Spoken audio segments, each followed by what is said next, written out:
आज का प्रश्न है, भाग्य क्या है? यह विषय बहुत विवादित और बहुत अधिक चर्चा किया जाने वाला विषय है। लोग भाग्य के विषय में बहुत अधिक भ्रमित हैं।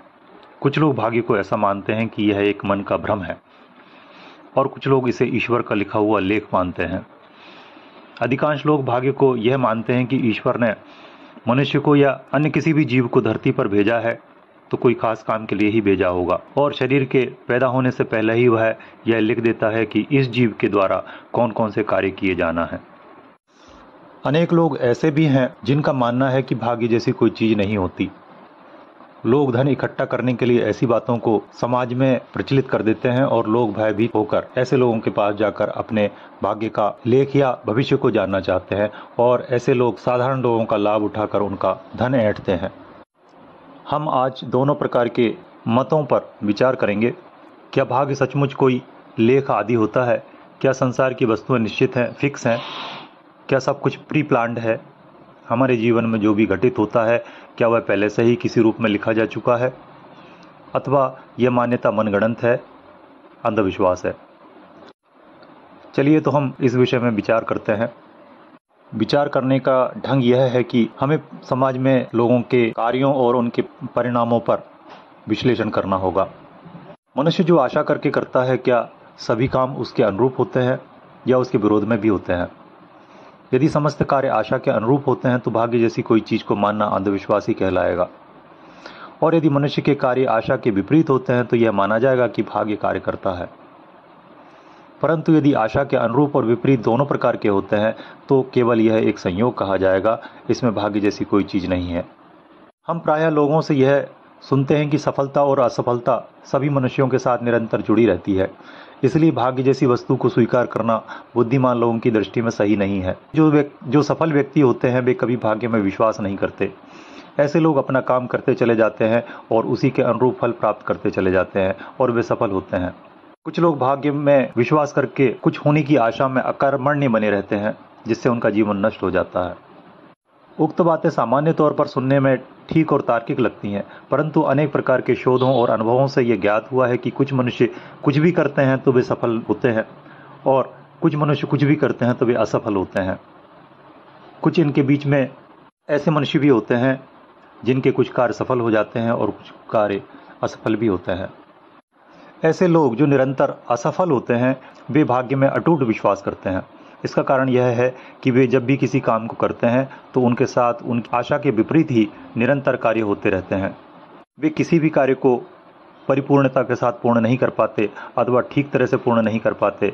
ऐसे लोग अनुभव करते हैं कि कुछ ऐसा है जो उन्हें रोक रहा है। उनकी असफलताओं के पीछे कौन कार्यरत है इसका पता कभी नहीं चल पाता।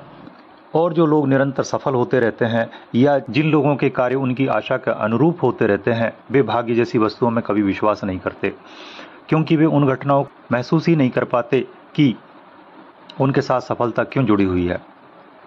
वे परेशान नहीं रहते, वे अभावग्रस्त नहीं रहते, इसलिए उन्हें किसी भाग्यवादी व्यक्ति की बातों पर विश्वास नहीं होता। भाग्यवादी व्यक्ति ऐसे लोगों को पिछड़ा हुआ और अंधविश्वासी प्रतीत होता है। ऐसे लोग भाग्यवादियों को अनेक प्रकार के मार्ग बताते हैं और उपदेश भी करते हैं। अपनी सफलताओं की कहानी सुनाकर इस बात का वर्णन अवश्य करते हैं कि मैं भाग्य में विश्वास नहीं करता और मैंने भाग्य को जीत लिया है या मैंने अपना भाग्य स्वयं बनाया है। सकारात्मक भाग्य वाले व्यक्ति नकारात्मक भाग्य वाले व्यक्तियों को नाना प्रकार से ज्ञान देते हैं, परंतु नकारात्मक भाग्य वाला व्यक्ति फिर भी असफल ही होता है। इस बात को हम इस तरह से सोच सकते हैं कि यदि कोई व्यक्ति रोगी है तभी वह रोग के विषय में बात कर रहा है, वह दुखी है तभी वह अपना दुख प्रकट कर रहा है। भले ही उसे यह ज्ञात ना हो या यह उसे पता ना हो कि रोग क्या है, परंतु रोग है इस बात को वह स्वीकार करता है। वह जगह जगह भटकता है, चिकित्सक की आवश्यकता अनुभव करता है, तांत्रिकों और ज्योतिषियों से परामर्श लेता है। सीधी बात है कि स्वस्थ व्यक्ति कभी भी चिकित्सक की आवश्यकता अनुभव नहीं करता। यदि कोई व्यक्ति कभी रोगी ना हुआ हो तो उसे रोग के अस्तित्व के विषय में समझाना बड़ा कठिन है, परंतु रोगी व्यक्ति जानता है कि उसके साथ कोई रोग है जो उसे परेशान कर रहा है। इन शोधों से यह पाया गया कि भाग्य नाम की लेखनी होती है और भाग्य सभी मनुष्यों के साथ जुड़ा होता है। सफलता और असफलता के लिए भाग्य ही उत्तरदायी है, ना कि कोई संघर्ष। भाग्य उन वाहनों की भांति होता है जिनको हम मार्ग में देखते हैं, जैसे मोटरसाइकिल में चलने वाला व्यक्ति साइकिल वाले की तुलना में तीव्रता से चलेगा। कभी कभी कोई मशीन यदि बिगड़ जाए तो वह आगे चलने के स्थान पर पीछे भी चल सकती है। विभिन्न प्रकार के वाहनों का ड्राइवर एक समान होता है, परंतु उनके शरीरों के अनुसार उनकी गति अधिक और कम हो सकती है। यह शरीर भी एक यंत्र है और आत्मा इसमें रहकर शरीर की अवस्था रहने तक अपने सुखों को इस शरीर के द्वारा भोगती है। यदि हम कर्म और उसके भोगने के प्रक्रम पर विचार करें तो भाग्य का महत्व निश्चित ही बहुत अधिक होता है। उस दृष्टि से भी भाग्य को स्वीकार करना पड़ेगा। यदि मनुष्य जन्म में किसी ने किसी से कुछ लिया है तो उसे अगले जन्मों में देने के लिए बाध्य होना पड़ेगा, और यदि उसने किसी को कुछ दिया है तो अगले जन्मों में उसे लेने के लिए बाध्य होना पड़ेगा। यदि लेने और देने वाला नरक योनियों में न जाकर मनुष्य शरीर में ही आ जाता है तो निश्चित रूप से उसे भाग्य को प्रत्यक्ष होना ही होगा।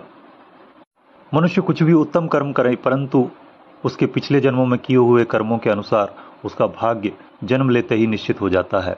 परंतु भाग्य यह नहीं कहता कि फला व्यक्ति के साथ वैसी घटनाएं होंगी अथवा ऐसी घटनाएं होंगी, फला व्यक्ति के साथ अमुक अमुक घटनाएं निश्चित रूप से होंगी, ऐसा नहीं कहा जा सकता, चाहे वह कैसे भी प्रयत्न करे। मनुष्य के पास बुद्धि और विवेक अत्यधिक होता है, वह प्रकृति से अतिक्रमण कर सकता है। उसके जीवन में होने वाली कोई भी घटना पूर्व से निश्चित नहीं है, परंतु यह निश्चित हो जाता है कि यदि वह व्यक्ति कोई भी कर्म करेगा तो उसमें उसे कितनी सफलता मिलेगी और कितनी असफलता मिलेगी, यह भाग्य कर्म करने के साथ साथ निश्चित कर देता है। या यूं कहें कि कर्म और भाग्य साथ साथ चलते हैं। कोई व्यक्ति परिश्रम करके कुछ धन कमाता है, परंतु उस धन को वह कितनी मात्रा में अपने घर ले जा सकता है यह उसका भाग्य तय करता है। कोई दो पहलवान कुश्ती लड़ते हैं और दोनों ही समान रूप से प्रशिक्षित हैं, तब भी जीत उसी की होती है जिसका भाग्य तीव्र होता है। व्यवसाय में भाग्य यदि साथ नहीं देता तो व्यक्ति कोई व्यवसाय नहीं चला सकता। संसार में कार्य करने अथवा कर्म करने के अनगिनत क्षेत्र हैं। किसी में भी सफल होना और नहीं होना यह हमारा भाग्य ही तय करता है। यद्यपि हम उस क्षेत्र में अपने हाथ पैर मार अवश्य सकते हैं, अर्थात हम किसी भी क्षेत्र में परिश्रम अवश्य कर सकते हैं, परंतु परिश्रम का लाभ मिलना या नहीं मिलना यह भाग्य ही निश्चित करता है। किसी भी प्रकार के कर्म में यदि भाग्य साथ नहीं देता तो आप उसे कर्म को करते हुए भी उसके परिणाम को प्राप्त नहीं कर सकते। कर्म करते हुए भी विपरीत परिणाम मिल सकते हैं और अनेक बार विपरीत कर्म करने पर भी सकारात्मक परिणाम मिलते हैं। परिणाम सदैव भाग्य ही निश्चित करता है, कर्म नहीं। इसलिए प्रत्येक व्यक्ति को अपने भाग्य को अवश्य तोलना चाहिए। उसे अपने कार्यों का निरीक्षण अवश्य ही करना चाहिए कि कितने कार्यों में वह सफल हो रहा है और कितने कार्यों में वह असफल हो रहा है। भाग्य का मूल्यांकन करने के लिए हमें उसको 3 भागों में विभाजित करना होगा। पहले उच्च स्तरीय भाग्य, मध्यम स्तरीय भाग्य और अधो स्तरीय भाग्य। उच्च स्तरीय भाग्य वाले वे मनुष्य हैं जो जैसा विचार करते हैं उनके साथ आशा के अनुरूप और परिश्रम से अधिक कार्य होते चले जाते हैं। मध्यम स्तरीय भाग्य उन मनुष्यों का है जो जितना कार्य करते हैं उनको उतना परिणाम प्राप्त होता रहता है। और अधो स्तरीय भाग्य उन मनुष्यों के हैं जो कार्य तो अत्यधिक करते हैं परंतु उनका परिणाम सदैव विपरीत या कम मिलता है। उनका कोई भी काम आशा के अनुरूप कभी नहीं होता। उच्च स्तरीय भाग्य और मध्यम स्तरीय भाग्य वाले मनुष्यों का जीवन सुखपूर्वक कट जाता है, परंतु अधो स्तरीय भाग्य वाले मनुष्यों का जीवन नरक के समान होता है। वे मनुष्य जीवन में रहते हुए भी पशु पक्षियों के समान जीवन जीते हैं। जिन लोगों का भाग्य उनका साथ नहीं देता उनको उनके भाग्य का उपचार अवश्य करना चाहिए। इसके लिए उन्हें ज्योतिष, तंत्र विद्या और साधनाओं का सहारा लेना चाहिए। इससे उनको संसार में जीने के योग्य सफलता तो मिल ही सकती है। हम एक प्रश्न और उठाते हैं कि भाग्य कैसे निर्मित होता है और उनके उपचार कैसे किए जाते हैं। इस विषय को अगले भाग में प्रस्तुत करेंगे।